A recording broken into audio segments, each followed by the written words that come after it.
Hey everyone, welcome to week 2 of the Capstone Seminar Senior Seminar. I'm really enjoying your intro videos. If you haven't had a chance to upload it, please do. It is very useful for us to get to know each other a little bit as human beings, even though this is an asynchronous class. Speaking of this as an asynchronous class, I did want to remind you that starting next week on January 29th, there will be space for people to meet in person if they would like. We will have space from 2 to 3. We can workshop ideas. You can meet each other. Anyone who's available is welcome to do this. It is completely optional. I know some of you don't live in Atlanta. Some of you work full time. I know it's not possible for everyone to meet, but we're going to try and do this meeting in person Thursday, 2 to 3, starting January 29th. I also have office hours that day on Thursdays from 1 to 2. And on the 29th, I will be meeting with people individually so that I can talk to you about whatever track you've chosen. And that way we can make sure everybody knows what their final project is going to look like, or at least has a rough idea of what their final project is going to look like. I know most of you don't have a really settled idea yet, and you shouldn't. It's very earlier in the semester. But that way I can at least be sure that I'm talking to each of you throughout the semester so we can keep on track. I also can meet individually next Tuesday afternoon, the 27th, so that if people need to work on their ideas, they can meet with me and talk about it, and we'll meet on Zoom. Please email me, jkabala@gsu.edu, to set up these meetings and to make an appointment so that we can do this. On that note, I also wanted to tell you that this Thursday, which will be the 22nd, I am canceling my office hours. Sorry, I will be out of town. But this will be probably the only time that happens. Okay? So, because, more of the business here. Discussion Post 2 is now available. In Discussion Post 2, you should post which track you are thinking of choosing and why. Some of you have emailed me, that's fine. But if you put them in the discussion post, then I can also provide feedback to you on those. And that way, again, we will all be sure we are keeping on track. So that is due. I'm going to extend it till Friday since this video is going up a little bit late. That's due on Friday. But on Thursday, remember, you have your CV and or resume to turn in. The main difference between CVs and resumes, if for those of you who don't know, is that CVs are for academics. So if you think you might want to go to graduate school, then you might want to do a CV. If you're applying for more traditional employment, you probably want to do a resume. As you know, in the content, there are various articles and readings that tell you how to do both. So that should help you figure out whether you want to do a resume or a CV. The important differences really are that on a CV, you'll have more of your academic information. Any conferences you've been to, any research papers you have contributed to, any of that kind of thing will go on a CV. And a resume will be more of a traditional kind of format where you'll have education, skills, experience, things like that. And you will then list your skills and so forth and so on. On a CV, you won't have those kind of sections.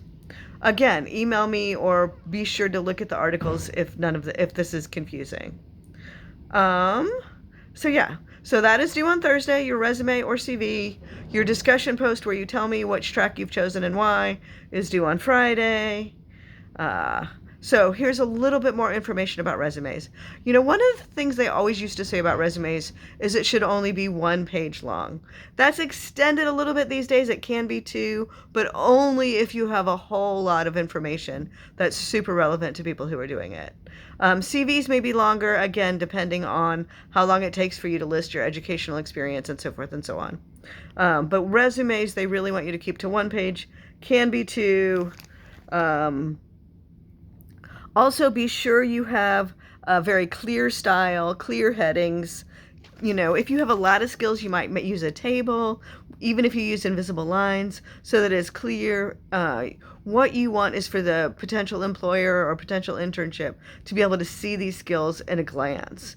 Nobody is going to take the time to read it carefully, so make sure it is direct and clear and easy to read.